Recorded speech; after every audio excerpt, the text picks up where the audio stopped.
अस्सलाम वालेकुम viewers, Ansar Ali TV पर खुश आमदीद। व्यूवर्स, आज की इस वीडियो में हम बात करेंगे कि कौलुस उस्मान की किस्त नंबर 33 में सलजान खातून और आइगल खातून की वापसी मुमकिन है। और किस्त नंबर 33 के ट्रेलर में सिपाही के तौर पर एक नए शख्स को दिखाया गया है। क्या वो शख्स सलजान खातून का बेटा है? और क्या अर्तुगरुल सलजान खातून की बनाई हुई दवा से ठीक हो जाएंगे? क्या गेहातू को मालूम हो जाएगा कि उसका बेटा गद्दार है?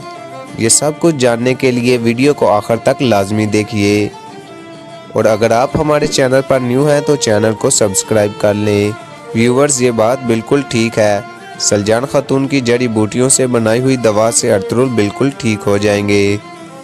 सफ़ेद दाढ़ी वालों के कहने पर अर्तुगरुल गाजी ने अपने तीनों बेटों को आजमाने के लिए इम्तिहानात दिए थे। जैसा कि गुंदूज को किले की हिफाजत की जिम्मेदारी दी गई थी, मगर किस्त नंबर 33 के ट्रेलर में दिखाया गया है कि आया निकोला एक बार फिर से किले को दोबारा से फतह कर लेता है। मतलब कुंदूज भाई ये जिम्मेदारी नहीं निभा सकेंगे और वो इस तरह इस इम्तिहान में नाकाम हो जाएंगे। जबकि सौची भाई गेहातू के बेटे को तलाश करने जाते हैं, मगर वो खुद उनके जाल में फंस जाते हैं। इस इम्तिहान में सौची भाई भी नाकाम हो जाते हैं, जबकि उस्मान भाई गेहातू के बेटे का ठिकाना तलाश कर लेते हैं और सौची भाई को आज़ाद करवा लेते हैं, जिससे एक बार फिर से उस्मान भाई की कबीले में इज़्ज़त बढ़ जाएगी। इस तरह अर्तुगरुल गाजी अपने सबसे छोटे बेटे उस्मान गाजी को कबीले का नया सरदार बनाएंगे।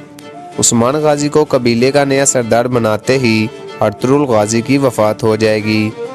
बात करें आइगल खातून की, तो उनको पिछले सीज़न के मुतबादिल इस सीज़न में ज़्यादा दिखाया जाएगा और उनको गोगतिक से प्यार हो जाएगा और वो दोनों आपस में शादी कर लेंगे।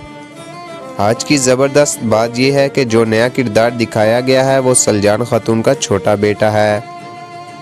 उस नए किरदार के मुतल्लिक आप हमें नीचे कमेंट बॉक्स में लाजमी बताइएगा। दूसरी बात यह है कि गेहातू अपने बेटे की हकीकत जानकर उसको जान से नहीं मारेगा, बल्कि लोगों को दिखाने के लिए वो उसको इबरतनाक सज़ा देगा।